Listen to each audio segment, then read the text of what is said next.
بسم اللہ الرحمن الرحیم۔ پچھلے لیکچر میں ہم لوگوں نے دیکھا تھا کہ کس طریقے سے جو آریہ قوم تھی وہ مذاہب پرستی کا شکار تھی، پھر اس کے پاس زرتشت کا ظہور ہوا، اس نے پھر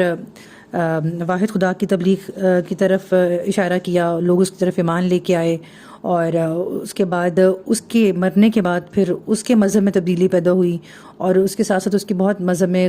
غلطیاں تھیں، عجیب سی بات چیت تھی، اور اس کے مرنے کے بعد اس کے مذہب کے اندر ان لوگوں نے مزید خداؤں کو شامل کر لیا، دوبارہ سے جو ہے آگ کی، پانی کی، مٹی کی پرستش شروع کر دی، اور مختلف بتوں کی پرستش شروع کر دی۔ اور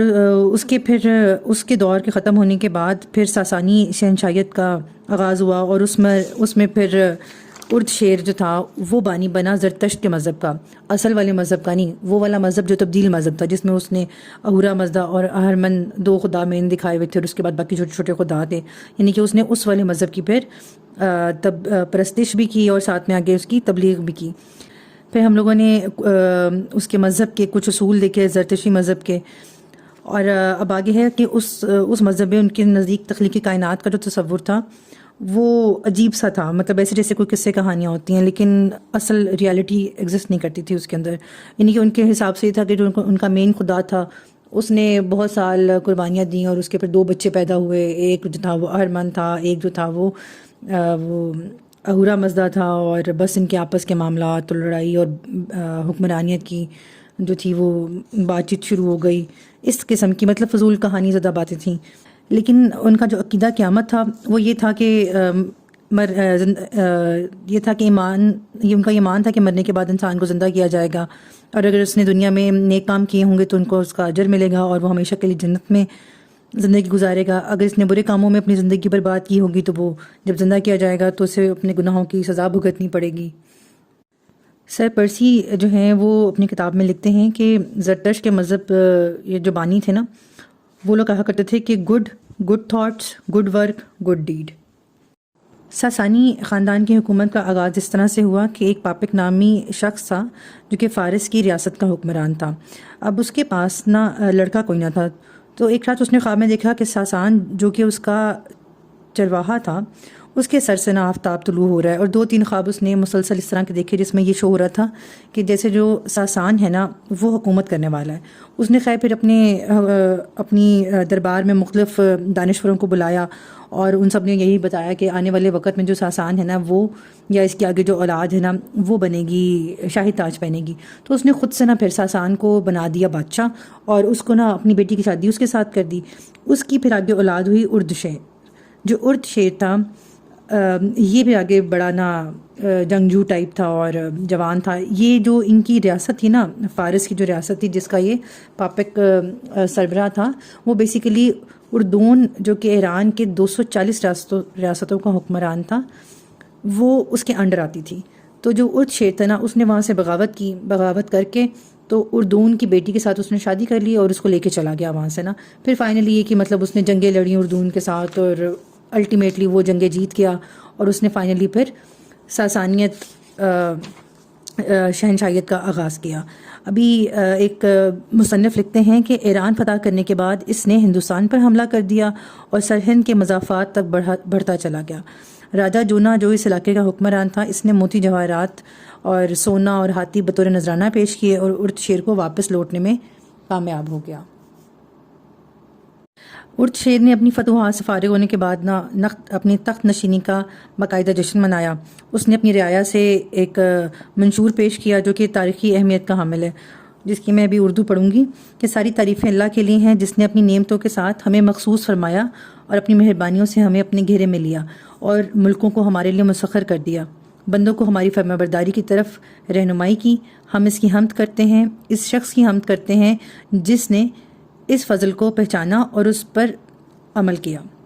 اور ہم اس کا شکر ادا کرتے ہیں اس آدمی کی طرح کہ جو ان عطیات کی قدر و قیمت کو پہنچتا ہے جو اس پر کیے گئے، اور جن کے لیے اللہ تعالیٰ نے اسے چن لیا۔ خبردار، ہم عدل قائم کرنے میں، فضل و احسان کرنے میں، شاندار کارنامے سر انجام دینے میں، ملکوں کو آباد کرنے میں، بندوں کے ساتھ لطف و احسان کرنے میں، اور مملکت کی حدود کو مستحکم بنانے میں، اور جو کچھ گزشتہ دنوں میں برباد ہو چکا ہے ان کو درست کرنے میں اپنی ساری کوششیں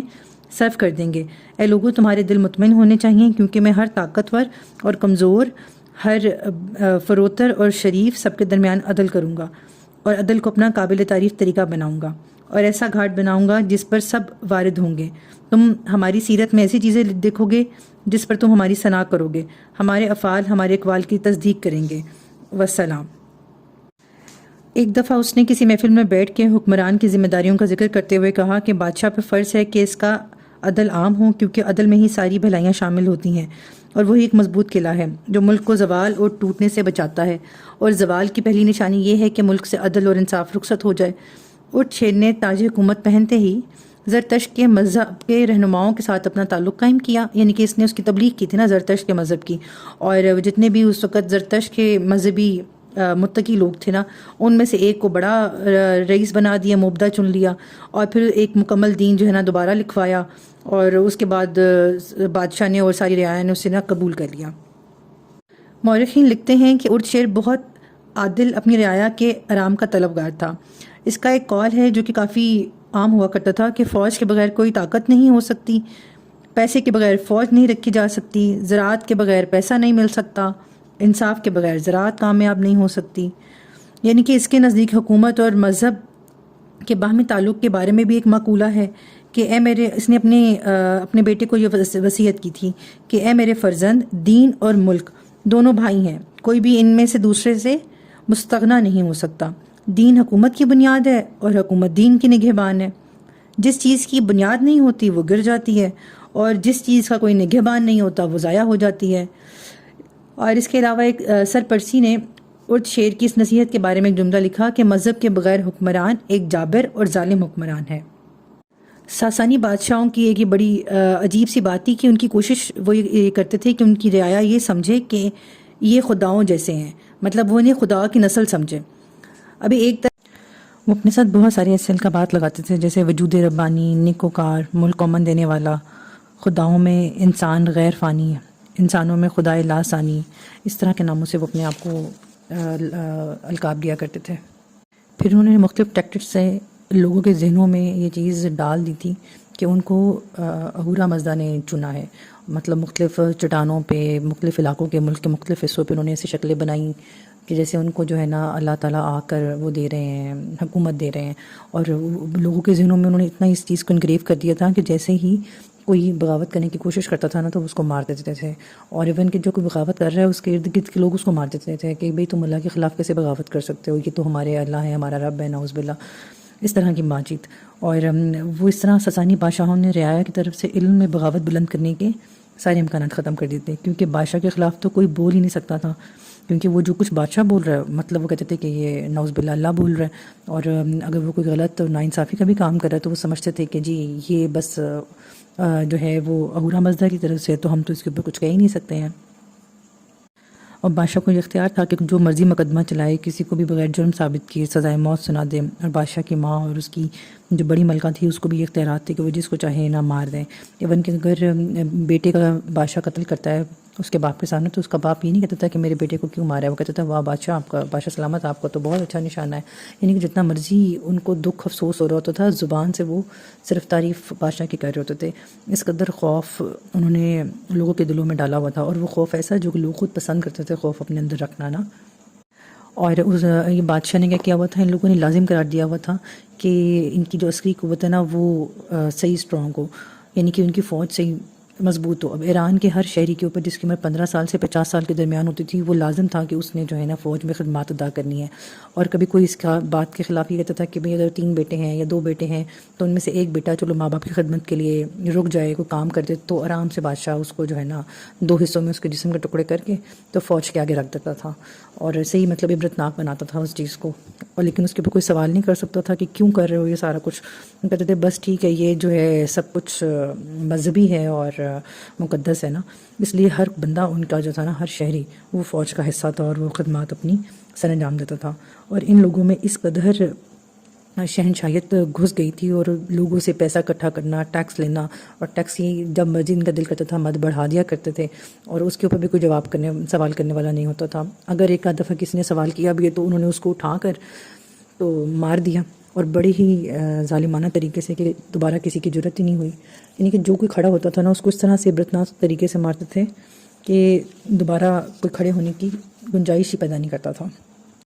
اور اس قدر عیاشی کرتے تھے، اتنا سونا چاندی زیور زمرد یاقوت موتیوں سے بڑا ہوا تاج تخت لباس، بہت ہر چیز کے اندر اپنی عیاشی میں نا ان کا مطلب شراب نوشی ہر چیز، مطلب اس قدر زیادتی تھی نا لوگوں سے ٹیکس اکٹھا کر کے، اور وہ صرف اپنی عیش و عشرت پہ وہ سب ٹیکس لگاتے تھے، اور لوگوں کے رعایا کے بارے میں وہ بالکل نہیں سوچتے تھے. جو کوئی ان کے دربار میں آتا تھا پہلے آ کے ان کو سجدہ کرتا تھا، اس کے بعد اگلی بات، جب تک بادشاہ اسے اٹھنے کا حکم نہیں دیتا تھا وہ بندہ سجدے سے اٹھ نہیں سکتا تھا. اور ان کے نزدیک جو بادشاہ تھی نا وہ بس اسی ایک خاندان سے چلی آ رہی ہے، اس خاندان کے علاوہ کسی اور ساسانی خاندان کے علاوہ، مطلب اس خاندان کے علاوہ اور کسی خاندان میں سے بادشاہت نہیں ہو سکتی. وہ خاندان آپس میں لڑ کے بادشاہت یہاں سے وہاں شفٹ ہو جائے آپس میں، مطلب شہزادوں کی، وہ لیکن اور کوئی اس بادشاہت میں نہیں گھس سکتا تھا، کیونکہ انہوں نے یہ لوگوں کے دلوں میں کنسیڈر کروایا ہوا تھا کہ یہ جو خاندان ہے نا اس کو جو حکومت ملی ہے وہ اللہ کی طرف سے ملی ہے، تو اس کا مطلب ہے کہ یہ ادھر سے معاملات چل رہے ہیں، مطلب یہ روحانی معاملات چل رہے ہیں ان کے اوپر، تو اس لیے کوئی بھی ان کے خلاف بغاوت نہیں کرتا تھا. ابھی جیسے ایک بات کریں کہ جب بادشاہ کو کوئی دوائی کھاتا تھا تو وہ لوگوں میں منادی کرا دیا کرتے تھے کہ ابھی کوئی اور دوائی نہیں کھا سکتا آج کے دن، ورنہ پھر بادشاہ کے اوپر دوا کا اثر کم آئے گا. اور اگر بادشاہ مطلب دربار میں بیٹھا ہے، یہ شراب نوشی وغیرہ سب، مطلب اس طرح بالکل عجیب طرح کا ماحول ہے، اور وہ لوگ جو ہیں درباریوں کو اجازت ہی نہیں ہوتی تھی بات چیت کرنے کی، وہ اشارے میں اپنی بات کرتے تھے، زبان نہیں کھولتے تھے. وہ کہتے تھے اے زبان اپنے سر کی حفاظت کر، یعنی آداب شاہی کو ہمیشہ ملحوظ رکھ، کیونکہ آج تو بادشاہ کے دربار میں بیٹھا ہے. تو انتہائی شہنشاہیت کے اندر سب کچھ اٹھا ہوا تھا، اور اسی شہنشاہیت کی وجہ سے ان کے اوپر اتنی زیادہ آمریت اور متعلق العنانی کا روپ اختیار کر چکی تھی. پھر ملکی خزانے ذاتی ملکیت بن گئے تھے، صحیح عیش پرستی پہ خرچ ہونے لگ گئے تھے، مطلب بے تحاشا بیویاں، بے تحاشا لونڈیاں، بے تحاشا خدمت گزار، بے تحاشا سواریاں، گھوڑے، ہاتھی، ہر چیز ضرورت سے بڑھ کے تھی ان کی شوقین کی حد تک، اور عوام کو اس کے اپوزٹ انہوں نے کچھ بھی نہیں دیا ہوا تھا، ہر چیز عوام کی ان لوگوں نے ہتھیائی ہوئی تھی. ایک پروفیسر آرتھر ہیں، وہ اپنی کتاب میں لکھتے ہیں ایران بعہد ساسانیہ میں کہ ان بادشاہوں کے شاہانہ تکلفات اور فضول خرچیوں کا صحیح اندازہ لگانا آسان نہیں. ان کے آخری بادشاہ جس کو مسلمانوں نے شکست دی تھی، جب گرفتار ہونے کے خوف سے اپنے پایا تخت سے بھاگا تو اس نے اپنی ہمراہ 1000 باورچی، 1000 گویے، 1000 چیتوں کے محافظ، 1000 بازدار اور بہت سے لوگوں کو لیتا گیا، اور یہ تعداد اس کے نزدیک کم تھی. پھر اس کے علاوہ جو ان کے چھوٹے سے چھوٹا حکمران تھا نا، جیسے فار ایگزامپل وہ بتا رہے تھے کہ حاکم جو آذربائیجان ہے اس کے پاس اس قدر نقد تھا کہ مطلب 20 لاکھ دینار جس کی اس کو ضرورت نہیں ہے، پھر 5 لاکھ دینار کا سامان سونے چاندی کا ہے، اور 6 لاکھ دینار کی قیمت کے جوہرات ہیں. پھر جو زمین اور جگیر تھی وہ خراسان، عراق، فارس، آذربائیجان کا کوئی ضلع اور شہر ایسا نہیں جہاں اس کے مکان اور زمینیں نہ ہوں. 30,000 گھوڑے، خچر، 2 لاکھ بھیڑیں، اور اتنے غلام اور لونڈیاں جن کی کوئی تعداد ہی نہیں ہے. یہ مطلب اس ایران کی حکومت کے ایک چھوٹے سے حکمران کے پاس اثاثہ ہے، تو جو ان کے مین شہنشاہ تھے ان کے تو اثاثے پھر کنٹرول ہی نہیں ہو سکتے. اور یہ ایک طرف اتنی عیاشی اور دوسری طرف عوام کو انہوں نے انتہائی ظلم آمریت کا شکار کیا ہوا تھا، انتہائی گھٹیا حرکتیں، اتنی زیادہ کہ وہ کہتے ہیں کہ آج بھی پڑھ کے شرافت سر جھکا لیتی ہے. اس قدر انسانیت سے گری ہوئی حرکتیں وہ لوگ عام عوام کے ساتھ کرتے تھے. آج کی ٹاک کا میں اختتام اس بات پہ کروں گی کہ جو ایران کا ایک بادشاہ تھا خسرو پرویز، اس کی جب کیسر روم سے ہرکل سے جب بہت زیادہ عرصے تک طویل عرصے تک ان کا جنگوں کا سلسلہ جاری رہا، اور فائنلی جو شروع میں جو فتوحات تھیں اس کے اوپر خسرو پرویز نے ہرکل کو خط لکھا، اور خط اس قدر غرور سے بھرا ہوا تھا کہ وہ لکھتا ہے کہ خسرو جو تمام خداؤں سے سب سے بڑا خدا ہے اور ساری زمین کا مالک ہے، کا خط بنام ہرکل جو اس کا کمینہ اور احمق غلام ہے. تم کہتے ہو کہ تم اپنے خدا میں یقین رکھتے ہو، پھر کیوں اس نے یروشلم کو میرے ہاتھ سے آزاد نہیں کرایا؟ اپنے آپ کو اس بیہودہ امید سے دھوکہ نہ دو کہ مسیح تمہاری امداد کرے گا، جو اس قابل بھی نہ تھا کہ اپنے آپ کو یہودیوں سے بچا سکے، جنہوں نے اسے صلیب پر لٹکایا، کیلیں ماری اور پھر اسے قتل کر دیا. استغفر اللہ. یعنی کہ اس قدر ان لوگوں کے اندر غرور پایا جاتا تھا ان حکمرانوں میں. اب انشاءاللہ اس سے اگلی ٹاک جو کہ پروبیبلی ہماری ایران کا حکومت کا آخری حصہ ہوگی، ہم نیکسٹ لیکچر میں کریں گے. جزاک اللہ. اللہ حافظ.